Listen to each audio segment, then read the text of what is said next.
Hello friends, पिछले video में मैंने आपसे चर्चा की थी, बात की थी कि कैसे हम इस कोरोना के टाइम को सकारात्मक रूप से ले सकते हैं और कैसे आत्मनिर्भर होने के लिए कुछ हम और काम के बारे में भी सोच सकते हैं।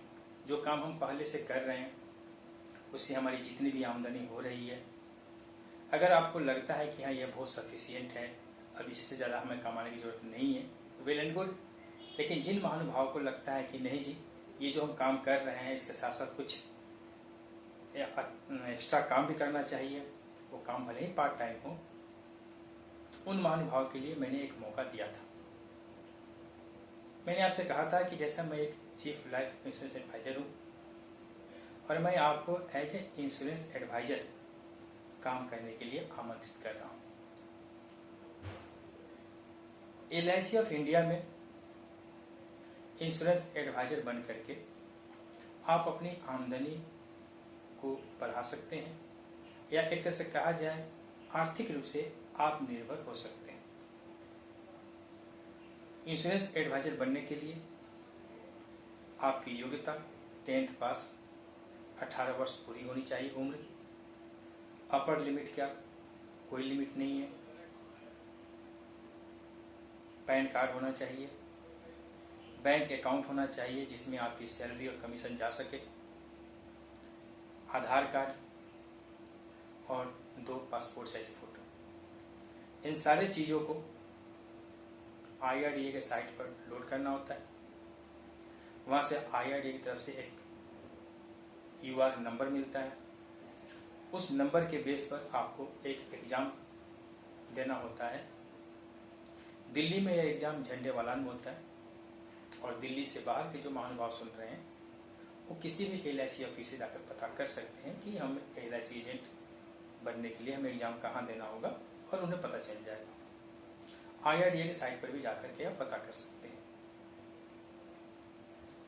ये एग्ज़ाम 50 मार्क्स का होता है, इसमें से 17 मार्क्स लाने होते हैं।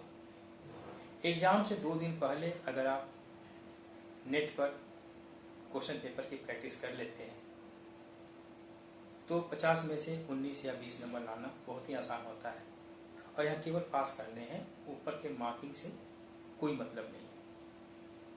जैसे ही आप एग्ज़ाम पास कर जाते हैं, आपके सारे डॉक्यूमेंट ब्रांच में जमा होते हैं, वहाँ से एक अपॉइंटमेंट लेटर मिलता है और फिर आप काम करने के लायक हो जाते हैं।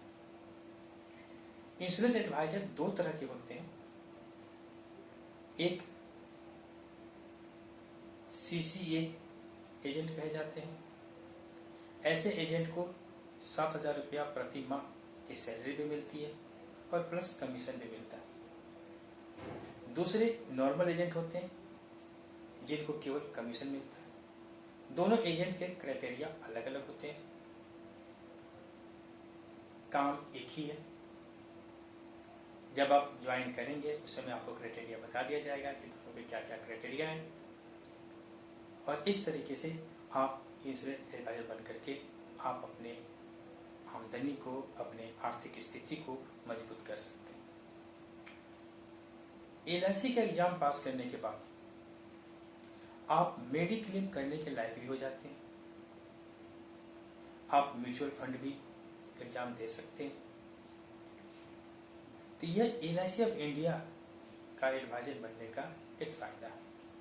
जो व्यक्ति मेरे से जुड़ेंगे उनको मैं बताऊंगा कि किस कंपनी में मेडिक्लेम का काम करना है, कैसे म्यूचुअल फंड का काम करना है। इसके साथ साथ आपको RD और FD का भी काम के बारे में मैं बताऊंगा। यानी कि आप आर्थिक रूप से पूर्ण रूप से आप आत्मनिर्भर हो जाएंगे। जो व्यक्ति दिल्ली और NCR के हैं, जो मेरे इस वीडियो को देख रहे हैं, जिनके मन में हो रहा है कि हमें पार्ट टाइम कुछ काम करना चाहिए, अपनी आमदनी को बढ़ाना चाहिए, अभी की जो स्थिति है, अगर भविष्य में फिर ऐसी स्थिति कोई और किसी माध्यम से आ जाता है तो फिर उस समय हमें कोई परेशानी न हो, वो व्यक्ति मेरे से कंसल्ट कर सकता है। मैं अपने मोबाइल नंबर को बोल रहा हूँ 9990188302। पुनः रिपीट कर रहा हूँ मैं 9990188302। 5302।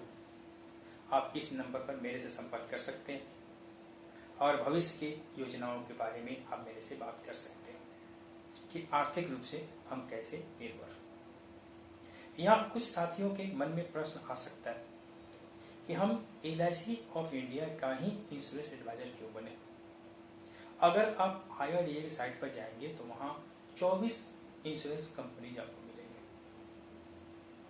LIC ऑफ इंडिया है क्या, इसमें काम करने के क्या आपके बेनिफिट्स हैं फ्यूचर में, और मानसिक रूप से आप कितना अपने आप को स्ट्रांग महसूस करेंगे, एक लंबा टॉपिक है। यह वीडियो ज़्यादा लंबा ना हो, आप इंटरेस्टेड होकर के मेरी बात सुन सकें, अपने भविष्य को कुछ कर सके, मेरा उद्देश्य इतना ही है। तो अगले वीडियो में मैं LIC ऑफ इंडिया में काम करने के बारे में बताऊंगा कि हम LIC ऑफ इंडिया में ही काम क्यों करें, इसी का इंश्योरेंस एडवाइजर क्यों बने। तब तक के लिए आप सब घर में रहें, सुरक्षित रहें, वर्तमान स्थिति से निकलने का योजना बनाते रहें आर्थिक रूप से, और जो व्यक्ति हमसे संपर्क कर सकता है संपर्क करें।